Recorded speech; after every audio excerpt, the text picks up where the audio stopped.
Hey, bonjour à tous pour la partie 2 du guide ultime d'Age of Wonders 4 sur la chaîne d'Aragox. Aujourd'hui, on va voir la suite donc de notre superbe partie avec Alfred Pierre Antique. Cette superbe partie donc va parler de la deuxième phase, l'expansion. Évidemment, après avoir exploré la carte, il va falloir analyser ce qu'on voit sur la carte pour pouvoir choisir les emplacements de nos prochaines villes et étendre notre empire, la fameuse expansion.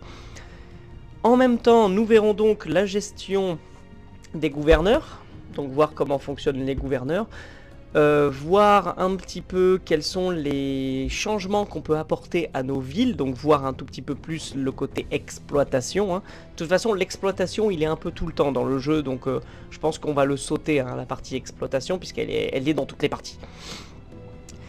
On va voir aussi donc, quand est-ce que nos héros peuvent devenir gouverneurs, quand est-ce que nos héros apparaissent, quand est-ce qu'on peut recruter des nouveaux héros, quand est-ce qu'il y a le ralliement des seigneurs, bref, beaucoup de choses, et on voit ça tout de suite. Mais d'abord, générique.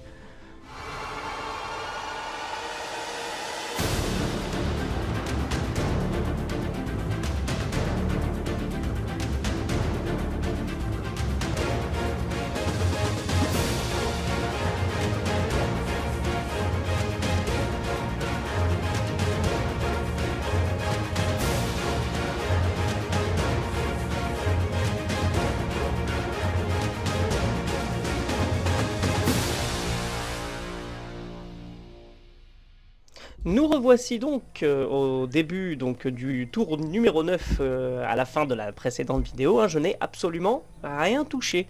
Voilà. Donc, nous avons vu dans l'épisode précédent l'exploration, nous avons vu un petit peu d'exploitation, le troisième X. Nous avons vu un petit peu comment optimiser les constructions, ce genre de choses.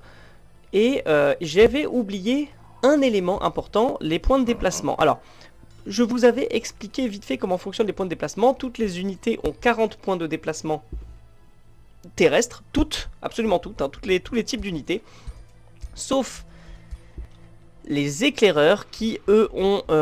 où sont mes éclaireurs? Là, j'en ai un. Mes éclaireurs qui, eux, ont 48, puisque ce sont des éclaireurs. Et j'avais oublié d'un petit peu expliciter tout ça. Donc, en fait... Sachez qu'une plaine, donc, ça coûte 6 points de déplacement par défaut.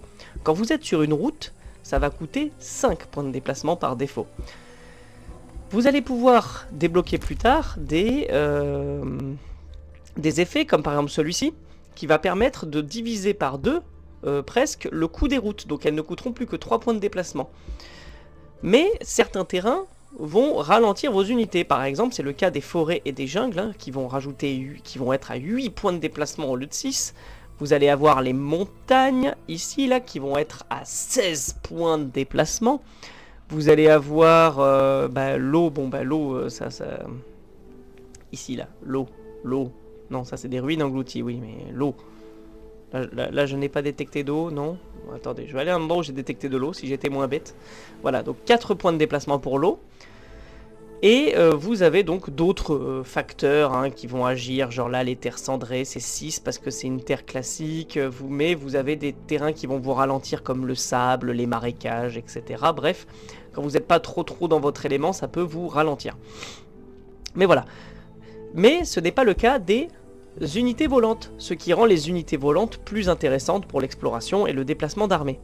Voilà, c'était juste la petite parenthèse que j'avais oubliée lors de la première vidéo, parce que j'ai vite fait dit qu'il y avait 40 points de déplacement, que ça coûtait 6 et 5, et puis je suis passé à côté. Mais voilà, maintenant c'est rectifié. Donc, comment on sait quand est-ce qu'on va avoir un nouveau héros? Parce que vous voyez en haut à gauche, il y a ceci, 1 sur 1, je ne peux avoir qu'un seul héros. Il y a écrit que la limite augmente dans 2 tours. Dans 2 tours, je vais pouvoir avoir un nouveau héros. Comment je le vois? Il y a un petit 2 en dessous, vous le voyez ici. Un petit 2 qui va me dire que dans 2 tours, un nouveau héros va apparaître. Donc il va falloir l'attendre. Mais il va falloir aussi se dire que les héros sont des gouverneurs. Alors là, on va rentrer dans quelque chose d'un petit peu plus compliqué.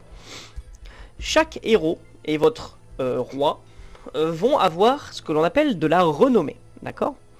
Cette renommée va augmenter quand vous accomplissez leurs ambitions. Par exemple, mon roi actuel, c'est un gardien de la loi. Il veut éradiquer des infestations, et son ambition majeure, qu'on ne peut faire qu'une seule fois, l'ambition majeure, c'est éradiquer une infestation de niveau or. Si je fais l'ambition mineure, je peux le faire autant de fois que je veux, je vais gagner 5 points de renommée, c'est réitérable, c'est ce qui est écrit. Alors que l'infestation de niveau or, je gagnerai 150 de renommée et pragmatisme, c'est-à-dire une capacité de base passive pour mon héros qu'il va débloquer. Cette renommée va vous permettre de gagner des niveaux de renommée. Et ces niveaux de renommée vont vous permettre d'améliorer vos compétences de gouverneur. Donc, votre roi, actuellement, mon chef de faction, c'est un chef de faction de type champion. Vous avez les rois mages, les dragons, les géants, les seigneurs vampires, les créatures d'Eldritch, enfin voilà, vous avez plein de trucs. Mais lui, c'est un champion, c'est-à-dire qu'il est issu du peuple même qu'il gouverne, et c'est juste le champion de ce peuple. Au début, là, il est rang 1 en gouvernance, donc en fait, chaque ferme octroie plus 5 de nourriture, ce qui est beaucoup, ce qui est très très bien, l'expansion. Quand il passera au rang 2 de renommée, la ville qu'il gouvernera aura l'acquisition de population nécessite 20% de moins de nourriture. Au niveau 3, chaque population octroie plus 1 or, plus 1 mana et plus 1 savoir. Donc si j'ai 15 habitants, ça fait plus 15, plus 15, plus 15, c'est très fort. Et au rang 4, le recrutement des unités coûte moins 20% en or et en enrôlement. Donc ils sont moins chers et recrutés plus facilement. Donc on voit que la renommée est importante à être montée. Mais attention, ça ne fonctionne que sur la ville où mon héros est le gouverneur. Particularité de votre roi, enfin de votre seigneur de faction, il est forcément le gouverneur de la capitale. Donc si vous décidez de changer la capitale de ville, eh ben, lui il prendra automatiquement la gouvernance de cette ville. On verra ça quand on va fonder une autre ville. Il va nous falloir donc une autre ville, si on veut, que notre futur champion dans 2 tours puisse aussi gérer la ville. Alors, certains, comme la taverne d'Alu justement, certains joueurs, ils aiment bien construire des villes en préparation des héros. Genre, quand il reste 5 tours avant que le héros arrive, ils vont aller chercher un endroit, fonder la ville, et comme ça, le tour où le héros apparaît, ils fondent la ville. Moi, je ne vous recommande pas d'essayer de suivre. Alors, ça vous donne un rythme, ce qui est plutôt bien si vous voulez garder un certain rythme dans la partie. Moi, je vous conseille de toujours voir en fonction de vos revenus, de si c'est pertinent ou pas. Mais sachez que dans tous les cas, dans tous les 4X, il faut faire un max de villes. Voilà, un max de villes. Vous vous en foutez, vous en faites à balle. Même si ça vous semble pas pertinent, quand je dis pertinent, c'est construire des bâtiments dedans. Hein. Moi, ce que je fais généralement, c'est que je vais atteindre la limite donc des 3 villes. Donc là, on a 3 villes, hein, c'est la limite de base pour tout le monde. Vous avez des traits culturels quand vous créez votre faction que vous pouvez choisir qui permet d'améliorer ce nombre de villes. Et vous pouvez avoir ici, vous pouvez le faire plusieurs fois, ça coûte de l'imperium. Utilisez la gouvernance étendue qui va augmenter le nombre de limites de villes que vous pouvez avoir. Quand vous pouvez dépasser cette limite, mais plus vous la dépassez, plus vous perdez 20% de tous vos revenus par ville que vous dépassez. Donc au bout de 3 villes, vous avez moins 60% de revenus, c'est n'importe quoi, vous êtes dans le négatif partout, ça sert à rien. Mais il y a un petit bouton très utile, qui n'est pas dans la capitale, mais on va le voir après, qui va nous permettre de rendre nos villes vassales. Et là, ça va être très intéressant. Bref, commençons. Comment savoir où je vais installer ma ville? Eh bien c'est assez simple, vous l'avez remarqué, il y a des nœuds de ressources sur la carte, et en général on va essayer de s'installer au plus proche de ces nœuds de ressources. La deuxième chose qui peut être intéressante, ce sont les matériaux magiques. Ce sont un petit peu des ressources légendaires qui, en plus de vous donner beaucoup de ressources en cas d'annexion, vous permet de débloquer des passifs. Par exemple, si je débloque le minerai d'Arcanium, j'en ai dans ma faction, ça accélérera le recrutement des unités qui coûteront 25% de moins à recruter. De plus, dans la forge d'objets, chose que nous verrons dans la 3e vidéo qui traitera de l'exploitation, grossièrement, on va pouvoir forger des objets avec ces capacités-là. Voilà. Et si vous avez 3 matériaux magiques du même ensemble de matériaux magiques, hein, vous avez les rouges, les bleus et les verts, si vous en avez 3, vous débloquez en fait ici l'anneau de liaison pour cet ensemble-là qui va vous permettre de gagner ça. Et si vous débloquez l'élixir de Cosmoflux, ça fait ça. Et si vous avez les 3 ressources ici, ça vous fait plus de revenus en Imperium. Bref, avoir les ressources magiques, c'est très fort et c'est vital. C'est pour ça que des fois, vous avez des zones où vous avez l'impression qu'il n'y a pas beaucoup de ressources. Genre ici, il n'y a quasiment rien. Il y a juste une mine d'or. Et vous vous dites, et ça là, la digue de travail qui est une merveille. Et vous vous dites, bro, c'est pas énorme quoi. Bah si, parce que vous avez ici la cristaux de concentration qui compte pour une mine d'or et un truc de savoir. C'est comme si vous aviez 2 nœuds de ressources en un seul endroit. Donc en fait, ça vous fait 3 nœuds de ressources plus une 4e grâce à la merveille qui vous donne, qui est un nœud de ressources à elle-même, hein, à elle seule. Donc au final, l'emplacement ici est pas mal du tout. On pourrait regarder ici. Ici, on est plutôt bien loti. On a des cristaux de concentration, on a un filon d'or, on a des nœuds de mana. Ici, c'est des trésors, il faudra aller les récupérer, mais pas pour l'instant. Et ici, on n'a pas fouillé, ce qui est un peu dommage, parce que je suis presque sûr qu'il y a des choses à aller voir. 3e emplacement intéressant, ici. Nous avons ici des fruits de baratinier, un nœud de mana et des pâturages. Et moi, j'aime beaucoup les pâturages parce que ça permet d'avoir des villes qui se développent vite. Et c'est ce qu'on cherche. Donc, et la zone, c'est de l'herbe, et mon peuple aime bien l'herbe. Donc, je pense qu'on va aller par là. Comment on fonde des villes? Eh bien, c'est assez simple. Il va falloir y aller.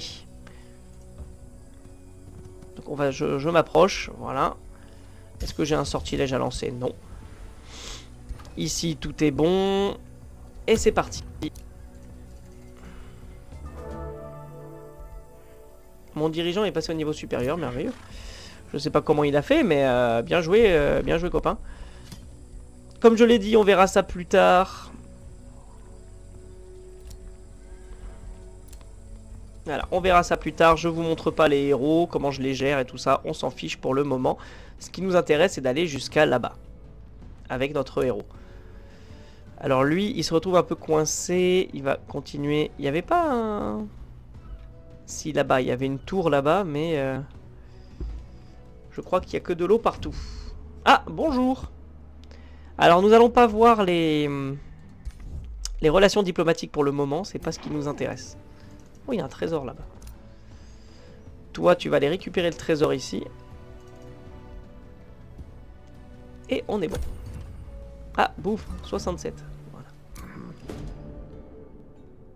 Ah, alors ça, c'est un événement. Bon, les événements, vous les lisez et vous faites ce que vous voulez. Mais généralement, les cités neutres vont vous proposer des événements qui vont améliorer rapidement votre allégeance envers eux. Généralement, ça coûte un peu cher, mais ça peut être très intéressant. Je gagne le luminique aiguisé. C'est très bien, c'est une arme qui pourrait être utile. Ce que je vous conseille, moi, en début de partie, pour accélérer un tout petit peu votre développement, c'est de prendre tout ce qui peut vous donner de la bouffe ou du bonheur. Parce que le bonheur, comme je l'ai dit, quand votre ville est très très très contente, elle augmente les revenus. Donc en début de partie, c'est ultra important d'avoir un grand bonheur, parce que ça descend très vite. Et ça vous permet donc de gérer, d'avoir des bonus de ressources plus longtemps, on va dire. Voilà. Donc moi je vais perdre 50 d'impérium. Non, je vais garder mon impérium d'ailleurs, je dis n'importe quoi, puisque mon but c'est de fonder une ville, donc on va garder l'impérium. On va plutôt payer en or, puisque de toute façon j'ai beaucoup d'or. Voilà. Voilà, donc toi tu vas aller dans l'eau. Toi tu vas aller récupérer le trésor ici. Tac, de l'or, voilà. T'étais parti pour aller chercher ça là-bas.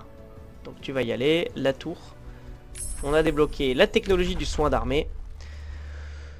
Et on va prendre, voilà, ça. Alors, je ne construis plus de bâtiments.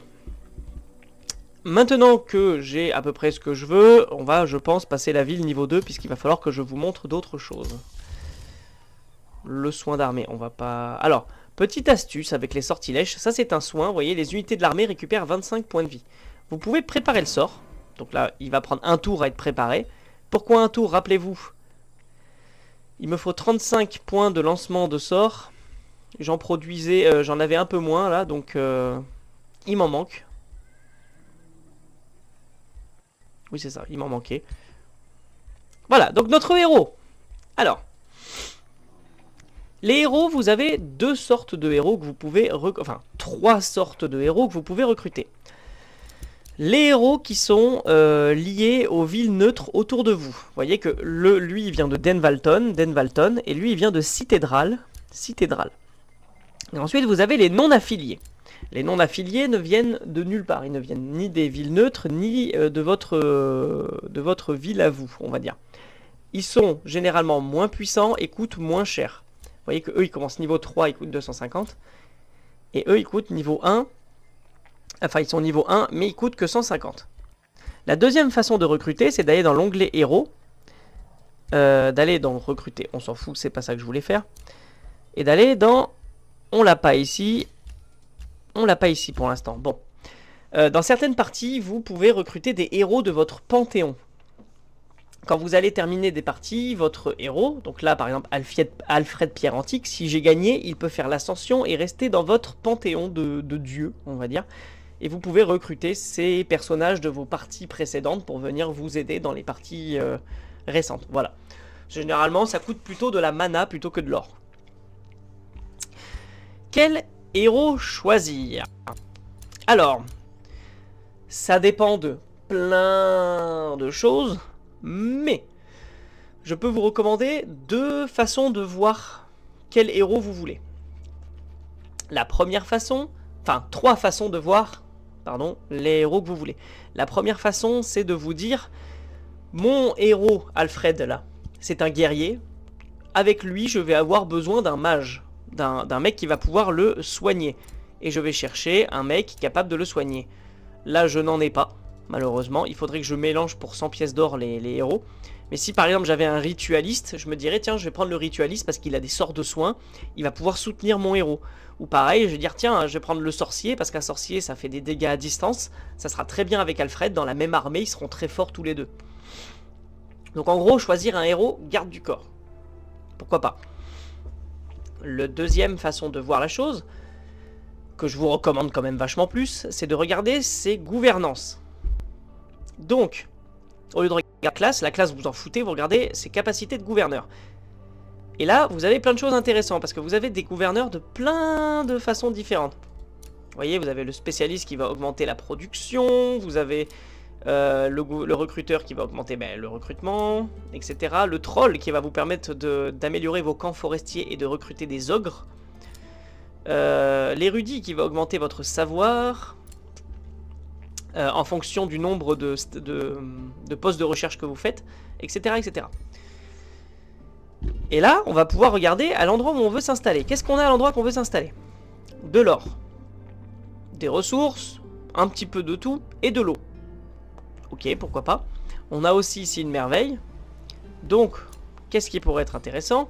Est-ce que je vais faire beaucoup de postes de recherche? Non, je n'ai pas d'endroits spécifiques faits pour des postes de recherche, comme des ruines ou des trucs comme ça. Donc on va éviter. Nautique, pourquoi pas? Les ressources côtières octroient 5 de nourriture en plus, ça permettra d'utiliser le lac à mon avantage. Ça pourrait être intéressant. Spécialiste, chaque amélioration de province spéciale coûte moins à construire, chaque amélioration de province spéciale, donc ça en fait les améliorations de province spéciale, ce sont les bâtiments spéciaux. Quand votre ville est à partir du niveau 2, votre ville elle peut faire des bâtiments spéciaux ici, que vous placez directement sur la carte. Vous voyez? Comme je vous avais dit la dernière fois avec la ferme, genre cette ferme là qui va choper plein de bonus si je la construis ici. Donc ça c'est une amélioration de province spéciale. Et du coup c'est lui, du coup le héros qu'on vient de voir, il agit sur ça. Il donne plein de bonus si on construit plein de ça. Ça peut être intéressant. On peut te dire, tiens, ce sera une ville qui me permettra d'être militaire. Pas vraiment. Les camps forestiers, ça veut dire qu'il me faudrait beaucoup de forêt autour. Il n'y a quasiment pas de forêt autour. Bon, ce qui semble le plus intéressant, à chaque fois j'appuie là, je sais pas pourquoi. Le plus intéressant pour moi, du coup, ce serait peut-être les 2 nautiques. Entre lui et lui. Voilà, vous pouvez choisir vos nouveaux héros comme ça, en fonction des talents de gouverneur. La dernière chose que vous pouvez voir, c'est justement son ambition. Alors, l'ambition, vous allez pouvoir la faire plus ou moins facilement, mais surtout vous allez avoir un événement à chaque fois que vous recrutez un héros. Une dizaine de tours plus tard, il va faire un événement pour vous demander s'il peut changer d'ambition. Donc voilà, vous pouvez garder la même, mais sachez que ça peut changer. Cependant, vous vous rappelez la première fois, je vous ai dit, vous pouvez regarder la classe du héros et faire un truc complémentaire avec votre héros principal. Regardez lui, c'est un gardien de la loi. Et les gardiens de la loi, son but, c'est d'éradiquer des infestations. Donc si je le mets dans la même armée que mon héros principal, il suffira juste que les deux se baladent sur la carte et réduisent à néant des infestations pour augmenter leur talent de gouverneur. Et au final, lui, il va monter sa renommée bien plus vite que tous les autres. Que tous les autres héros. Du coup, ça peut être lui aussi très intéressant. En plus, il coûte moins cher. Très intéressant de le recruter. Parce que la ville, elle aura des améliorations bien plus vite. Vous voyez ce que je veux dire? Donc, il n'y a pas de bon choix. Faites selon votre feeling. Que ce soit parce que vous préférez cette classe, parce que vous préférez ce talent de gouverneur, ou parce que cette ambition-là est plus facile à monter. À vous de voir. Vraiment, il n'y a pas de meilleur truc. Voilà. Donc moi je vais prendre lui parce que c'est un intendant et que les intendants, leur but c'est juste de gouverner, d'avoir une stabilité élevée et d'avoir 16 de population. C'est une ville que je vais garder longtemps puisque c'est ma deuxième ville. Donc je pense que son ambition va être très facile à monter. C'est un gouverneur nautique, donc les provinces côtières vont donner énormément de bonus, donc je vais pouvoir profiter du lac. Donc je vais prendre lui. Je le recrute. Il apparaît dans ma capitale. Comme il est niveau 3, hop là, on va aller tout de suite l'envoyer en renfort. Alors, ingénierie militaire. Les avant-postes coûtent moins 25% d'or de moins. À fonder et améliorer des avant-postes prend moins un tour. Je vais prendre cette technologie. L'idée, c'est toujours d'économiser mon or. Pour fonder une ville, il va me falloir de l'imperium. D'accord? Il va me falloir 200 d'imperium pour fonder une ville. On calcule 40, 80, 120, etc., etc. Il va me falloir environ 5-6 tours. Le but, ça va être donc de fonder ma ville. Déjà, je vais vous montrer. Ce sera mieux si je vous montre. Ah, ça y est, on a le pacte de loyauté. On peut faire du commerce avec eux. Et regardez qui c'est qu'il y a là.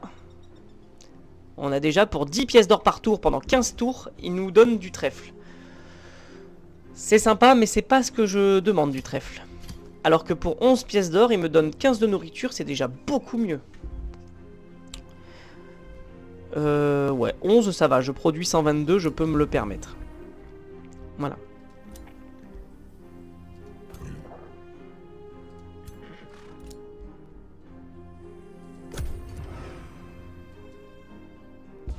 Hop. Attendez, je bois.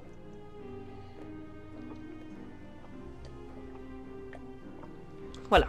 Donc, continuons. Il va falloir trouver du coup, la région où on va fonder notre ville. Quand vous cliquez, voilà, clic gauche sur une région vide, vous voyez toutes les régions qu'il y a autour. Moi, je vais devoir essayer de choper à la fois l'entre-deux-soi, toutes les nœuds de ressources et le lac. En plus, si vous avez vu, il y a des ressources dans le lac. Ici, il y a du poisson, ici, il y a des perles. Donc je pourrais me mettre, par exemple, directement sur le pâturage. Ça pourrait être une idée. Mais je pense que je vais me mettre juste à côté du pâturage. Je pense que je vais me mettre directement sur la province.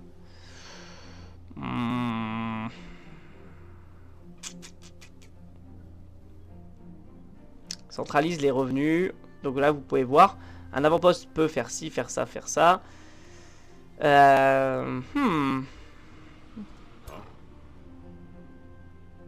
Bon, déjà, on va s'approcher de ça, là. Et on va aller leur péter les dents. On va essayer d'éviter de perdre des unités, puisque là, je fais les combats en automatique. Je les joue pas moi-même. Ah, le trésor était gardé. Je suis si triste. Bon, c'est pas grave, on va aller chercher ça. Toi, tu vas aller chercher ça. Et prendre en même temps, hop, la mana. Bonjour. Voilà, nous en avons une autre ici. Il y a un trésor là-bas, on va aller le récupérer. On va attendre un petit tour. Oh, nous avons un petit soldat, on va le laisser là.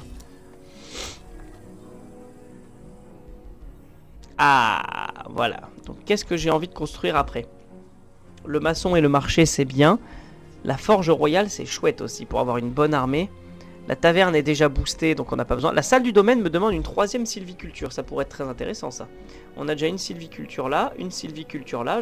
On pourrait en mettre une 3e ici. Tac, les 3 collés, rappelez-vous. Voilà, là, du coup, ma salle du domaine, elle est là. Et elle coûte beaucoup moins cher, 119. Je pense qu'on va partir là-dessus. Niveau mana, par contre, je suis très léger. Le prochain habitant, je pense que je ferai une carrière de pierre pour faire l'hôtel. Bon, on va finir la construction du château et on va attendre, bien évidemment. Soins d'armée. Alors voilà, c'est ce que je disais. Le sort, il est prêt, mais j'ai pas besoin de le lancer. Hein. Je vais le garder en réserve pour après le combat, tout simplement. Donc là, rappelez-vous, hein, l'objectif, c'est d'économiser jusqu'à avoir assez. Hop, mon héros est assez proche. On va pouvoir se battre. Ah, ça m'énerve. Mais bon, tant pis. Je ne joue pas le combat, j'ai dit. Donc, ici, on va construire notre avant-poste. Cette province est déjà revendiquée. Ah! Ah! Alors. Pourquoi cette province est revendiquée? Il y a une ville ennemie qui doit pas être loin. Je crois que c'est elle, hein, Méchala Bidule. Voilà, Méchara le rayon. Elle a sa ville qui est pas loin ici. Et donc elle revendique ces terres-là. Elle doit avoir un avant-poste ici que je n'ai pas vu. Donc construire sur cette province fera qu'elle ne sera pas contente. Elle va gagner des doléances. Comme je l'ai dit, on verra ça pendant la vidéo qui parlera de la diplomatie. En attendant... Fondatorium, bonjour. Oh, c'est des petits chiens. Très mignons.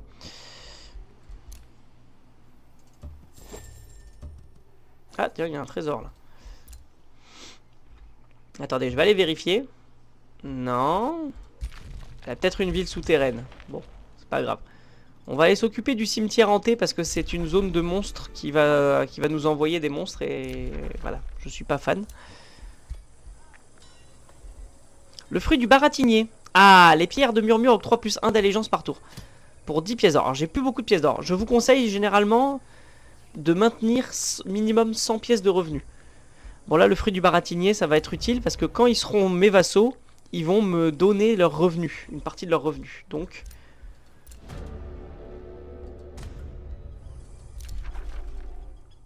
on va faire en sorte de... Voilà, d'être pote avec eux rapidement. On va terminer le tour.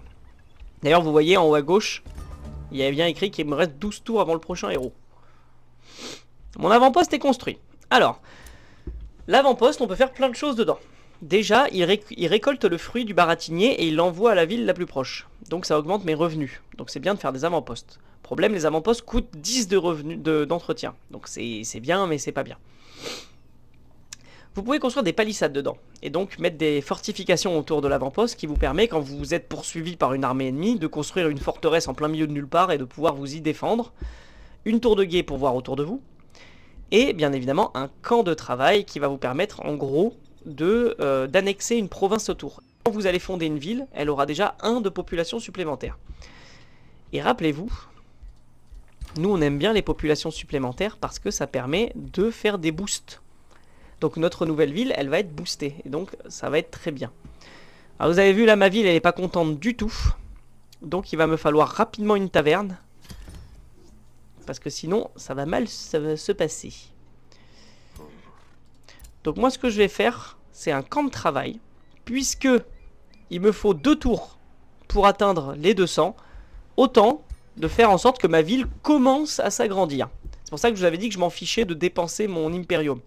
Parce que ma ville, là, va commencer à s'agrandir avant même d'être construite. On va faire un super avant-poste. On va aller libérer, évidemment. Hop, voilà, vous voyez mes 2 héros, ils sont ensemble. On va aller libérer ce nœud de ressources, donc le pâturage. Voilà. Autre chose, les avant-postes, quand vous mettez vos armées dedans, les armées régénèrent plus vite. Et c'est maintenant que je vais utiliser le soin d'armée. Voilà, histoire de soigner un peu tout le monde. Toi, tu as fini de... Ah non, t'as une tour de guet là-bas. Il faut que tu y ailles. C'est la dernière de la carte, je crois. Allez voir. Non, il y en a une autre ici. On va aller là-bas, alors. Avant-poste fondé. Ma ville est devenue un château de rang 2. Ah, vous voyez que là, voilà. Donc, j'avais dit que j'avais besoin d'une carrière de pierre. Ah, mais j'ai des nœuds de ressources ici très intéressants. Ici, j'ai une zone de pêche qui me donnerait plus 15. Ici, j'ai un nœud de mana. Et ici, j'ai un trèfle arc-en-ciel. Alors, ce sont d'excellentes ressources, mais personne ne va me les revendiquer actuellement.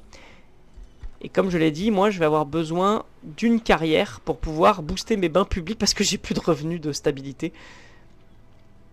Ah, et en plus, ça me permettra de booster aussi l'hôtel. Donc, il me faut une carrière. On a fait...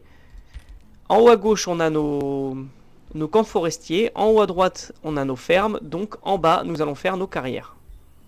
Skronk. Voilà. Et le prochain bâtiment que je vais construire, ça va être d'abord l'hôtel, ensuite le bain public. Ça sera très bien. On a déclaré une amitié avec moi. Très bien. Voilà. Ils me font... Alors là, nous sommes en pacte de loyauté. Pour l'instant, on n'est toujours pas... C'est toujours pas mes vassaux, mais ça va pas durer longtemps.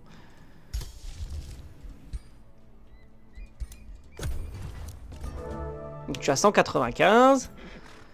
On va essayer de se faire le cimetière hanté. Allez. Oh là là, sans perte. C'est beau. C'est beau. Alors j'ai chopé plein de nouveaux objets. Par exemple, je pourrais changer mon cheval par un Thanatoptère qui a une capacité. On va mettre les bandelettes opaques sur lui. On va lui donner le ton de blizzard. Voilà. Check. Et on va continuer... On va prendre ça, voilà, parce que c'est drôle.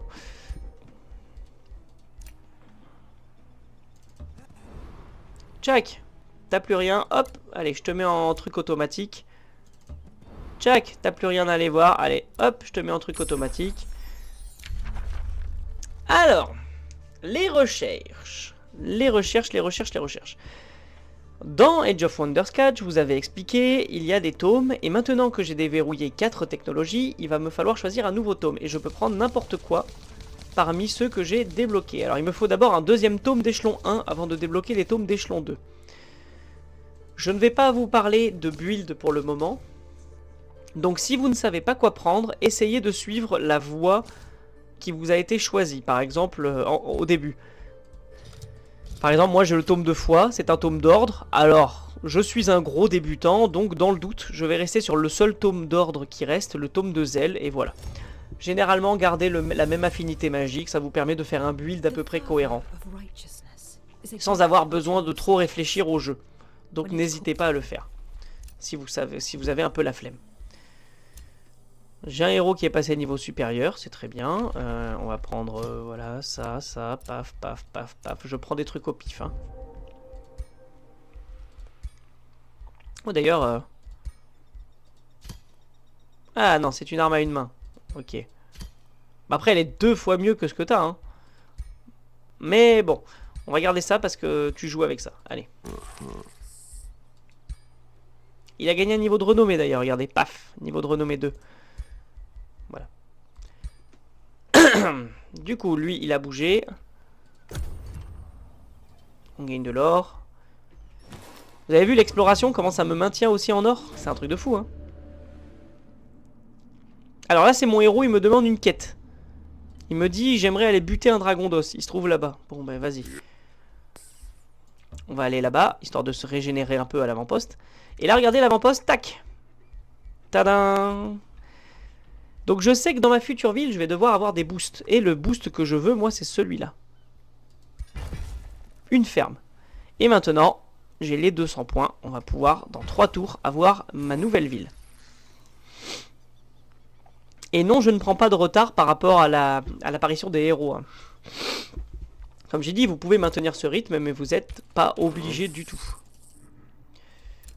On va faire le soin d'armée parce qu'on pourrait en avoir besoin. On a plein de nouvelles compétences de développement, mais on va pas s'en servir. Les négociations ont abouti, ils sont en loyauté avec nous. On continue. je zappe plein de choses. Ah, il est là. Le dragon d'os. Troupes, apprenez des attaques de cette puissante créature. Ou alors abattez-le.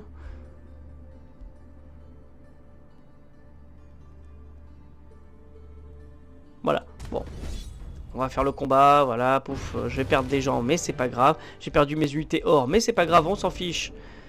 On n'est pas là pour ça.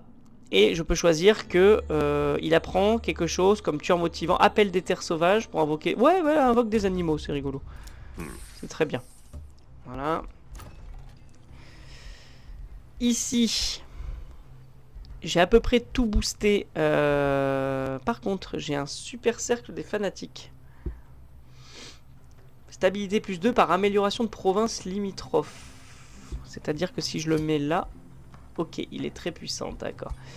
Donc il s'en fiche du type d'amélioration que j'ai. Bon, j'ai déjà boosté beaucoup de bâtiments, donc on va essayer de prendre les bâtiments qui sont là. J'aimerais bien récupérer la ressource ici, et j'ai un gros manque de production de mana, donc on va faire un mégalithe. Voilà. Pour l'instant, je récupère pas la ressource parce que je vous rappelle que là, j'ai pas vidé. J'aurais dû le faire dès le début du jeu, mais c'est pas grave, on s'en fiche. C'est juste pour la partie. Alors maintenant que mon ville est niveau 2, j'ai débloqué mes unités d'échelon 2. D'ailleurs. Voilà, j'ai débloqué plein de trucs. Le soin d'armée, il est prêt, mais on s'en fiche, je vais pas m'en servir maintenant. Ça y est! Denvalton est mon vassal.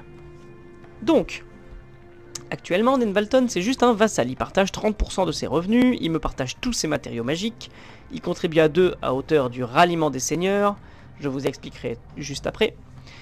Les coûts d'échange sont à leur niveau par défaut, etc., etc. Vous pouvez garder votre pierre de murmure et améliorer votre vassalité auprès de lui, hein, donc il partagera plus de ressources, il contribuera plus au ralliement des seigneurs... il échangera à des meilleurs taux, etc. Vous pouvez même intégrer la ville à votre empire et ça devient une de vos villes à vous. Ou alors vous pouvez, si vous êtes limité en nombre de pierres de murmure, retirer la pierre de murmure. Dans ce cas-là, ça va rester stable. Enfin, du moins, si le peuple vous aime bien, ça reste stable. Et vous allez pouvoir le donner à d'autres villes qui pourraient éventuellement en avoir besoin. Vous voyez que là... Tac.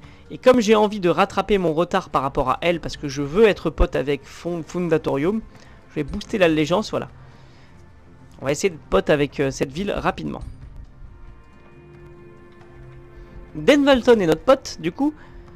Et vous voyez que ses revenus sont de 14,7. Et le traité que j'ai avec lui, c'est je lui donne 11 pour gagner 15. Donc au final, je gagne 3. Donc mon échange est rentable pour l'instant.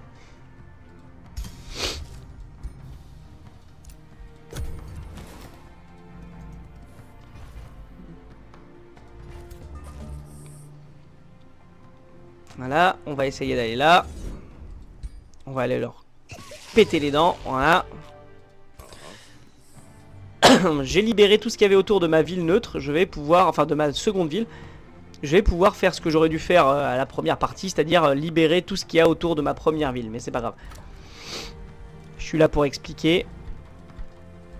Et ça peut du coup m'arriver d'oublier les choses. Oui, bon, la diplomatie, j'en parlerai pas. Pour l'instant, c'est pas le sujet de la vidéo.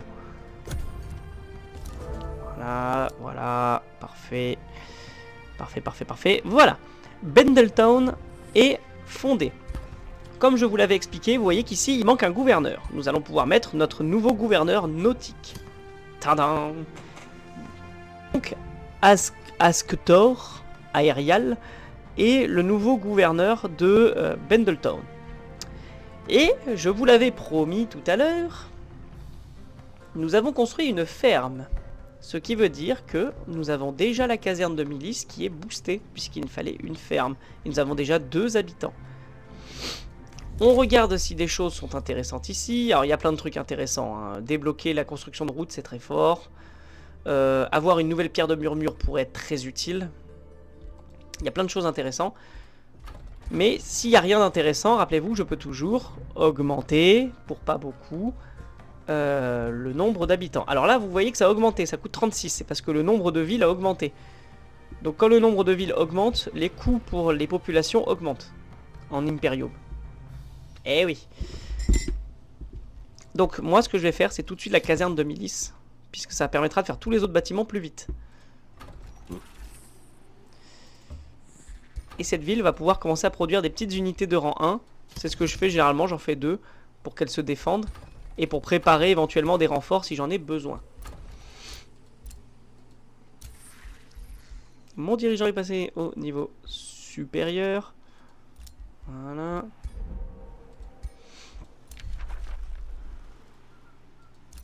Aïe aïe aïe aïe aïe, regardez. Elle a dû réussir une quête. Je pense pas que j'arriverai à la rattraper. On peut essayer, hein. Pac, on va essayer de la rattraper, hein. Oh, du sang d'archonte. Ouais, ça me sert pas à grand chose. Ça me sert par contre. Je prends. Si on reçoit une quête, nous aussi, ça pourrait être très chouette. Ah, tiens, j'ai débloqué une unité de... Une unité des marais. Donc on va la ramener à Bendletown.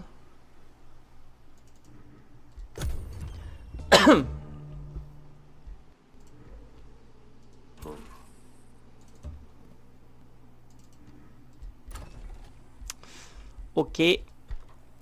Du coup, on va faire la même chose ici. Tac, pour débloquer le nœud de mana, histoire d'augmenter nos réserves de mana. Alors, vous voyez que dans un tour, il va y avoir le ralliement des seigneurs. Vous allez comprendre à quoi ça sert très très vite. Voilà. Ah. Blablabli, blablou, blabla. On va organiser une fête et ça va augmenter la stabilité. Ouais, on est content. Alors, vos vassaux, donc production, point de recrutement actuel 5. Pourquoi 5? Parce que lui, il contribue à hauteur hop là, de 2 au ralliement des seigneurs. Et que lui, je crois que c'est devenu aussi mon vassal. Voilà, lui c'est devenu mon vassal à hauteur de 3, puisque c'est un vassal lié. Donc lui c'est encore plus mon vassal que l'autre. Donc 2 plus 3, 5. Donc j'ai 5 points. J'ai 5 points. Vous voyez qu'il y a des unités ici. Et je peux les recruter soit pour mes vassaux, soit pour moi-même. Ces unités viennent des villes en question. Regardez, ça c'est des unités de Cithédrale, ça c'est des unités de Denvalton. L'avantage du coup, c'est que je peux les recruter pour moi ou renforcer mon vassal. Et quand je renforce mon vassal, je peux choisir si c'est pour protéger la ville ou si c'est pour la prochaine mission de la ville. Alors, qu'est-ce que ça veut dire ? En gros, maintenant, j'ai la coopération, je peux choisir en fait une cible pour ma ville. La cible, ça peut être tous les camps de brigands et tout ça, ça peut être mes adversaires contre qui je suis en guerre, ou alors ça peut être juste d'envoyer une armée qui attaquera toutes les troupes qui iront attaquer mes villes. Le gros avantage de ça, c'est qu'en gros, après avoir choisi, il va prendre une dizaine de tours à se préparer, et dès qu'il se sera préparé, il enverra une armée. Par exemple, si je lui demande le camp de brigands, voilà, ce camp de brigands là, il va aller l'attaquer. Bon, c'est à l'autre bout du monde, on va en prendre un autre.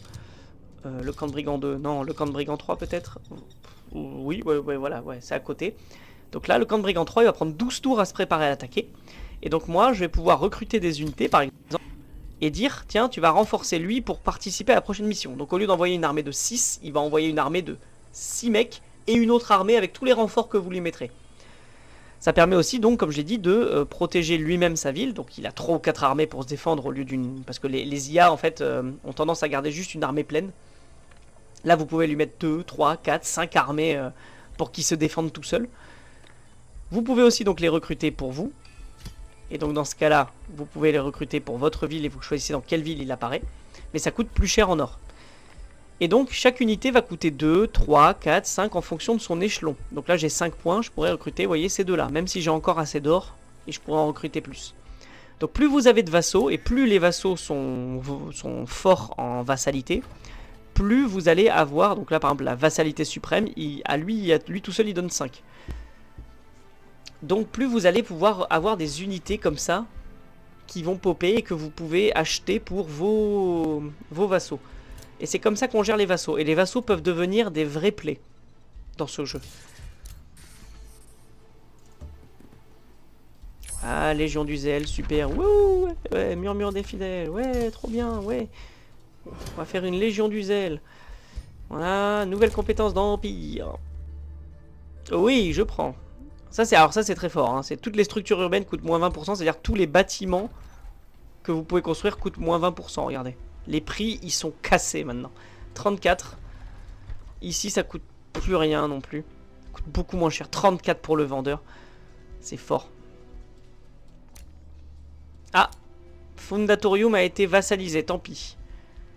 Je ne peux plus faire de coopération. J'ai récupéré ma pierre. Du coup, ma pierre, je vais la redonner à Denvalton. Voilà. Traité, négociation, un nouveau ralliement. Rencontre énigmatique avec lui. Oui, on s'en fout. C'est une nouvelle ville. Ok, c'est une nouvelle ville. Ben voilà, personne semble s'occuper d'elle. On pourrait faire de la diplo avec eux. Bon, pour l'instant, on s'en fiche. Nous, tout ce qu'on veut, c'est continuer notre petite vidéo.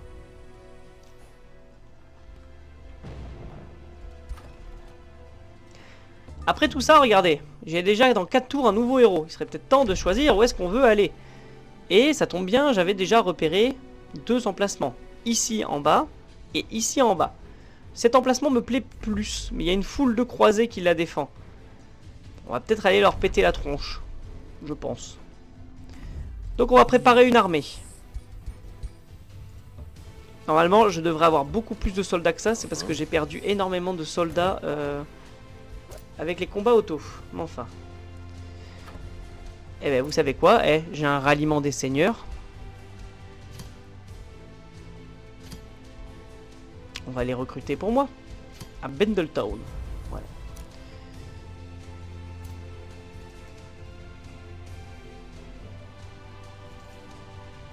Ça, c'est mon éclaireur. Voilà, toi, tu vas recruter ça. Tu vas commencer ça. Voilà, tu vas attendre. Porte-drapeau. Bendleton peut annexer une province. Évidemment, après la caserne de milice, il va falloir faire aussi le maçon qui va me demander une deuxième ferme. Mais l'entrepôt est très important, donc il me faut une sylviculture. Je vais la faire ici.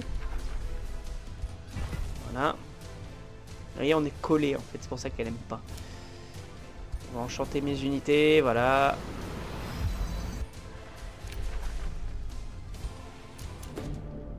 La quête qui veut me demander s'il veut changer de voie. Mais non, non, t'es très bien comme t'es. Ok, donc là, tu as 2 unités qui arrivent. Tu en as déjà 5 avec toi. Ça te fait 7 bonhommes, gars. C'est très bien.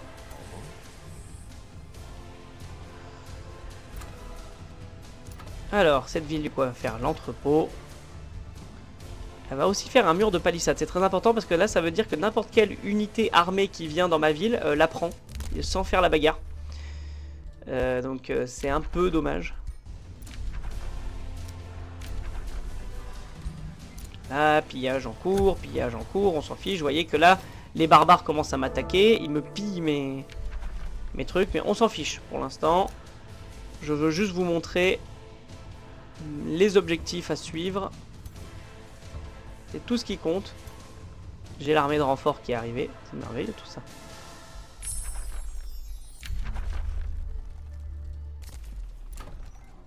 Voilà.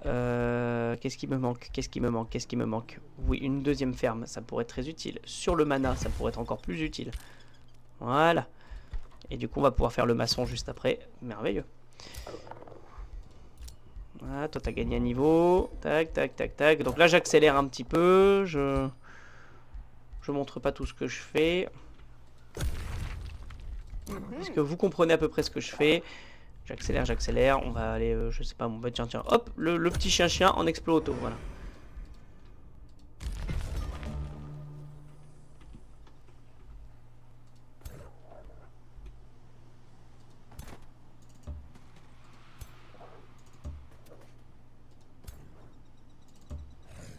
Voilà. J'ai envie de voir ce qu'il y a dans la foule de croisés là. Ça va. Ils sont pas encore très très puissants, donc je peux encore m'en occuper. Toi tu vas avoir fini pour 26. Paf, voilà. Ma ville est devenue de nouveau sympathique. Et ben je peux faire la citadelle pour avoir ma ville rang 3. Mais d'abord on va faire le maçon et le marché parce que c'est important. Et la salle du domaine. Bien évidemment. J'ai beaucoup d'or, donc là je peux m'amuser à faire des files d'attente. Il n'y a pas de... Voilà.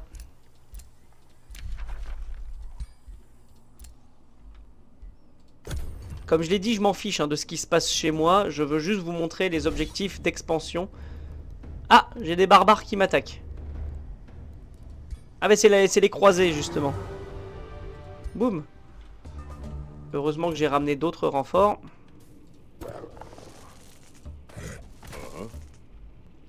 Est-ce que par hasard...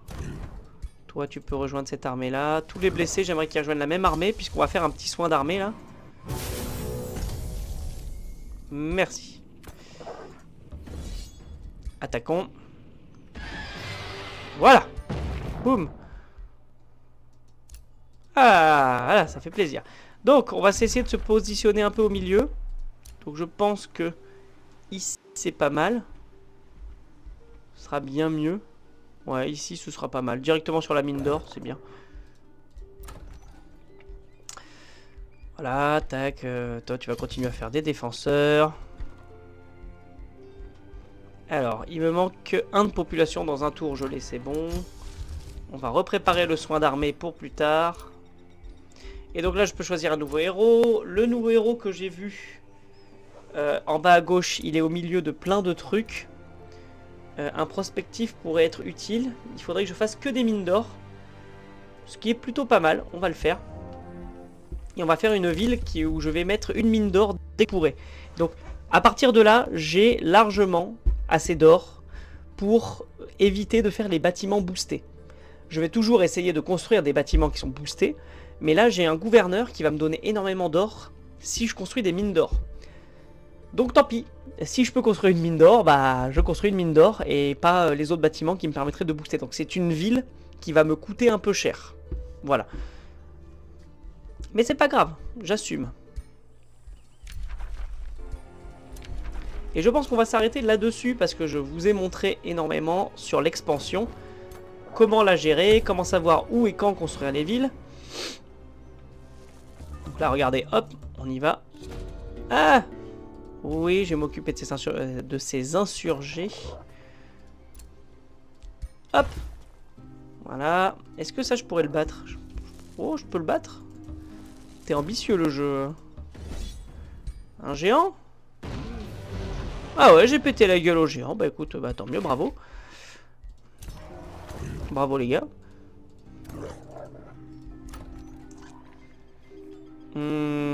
Ici, bah maintenant je peux faire le château. Et pour faire le grenier, il va me falloir une deuxième sylviculture à côté de la première, bien évidemment. Vous avez compris l'idée de comment on fonctionne ici. Et du coup, maintenant, quand j'aurai la ville numéro 2, je pourrai faire le grenier. Et la taverne surtout, puisque la taverne, voilà. Ça va commencer à devenir urgent.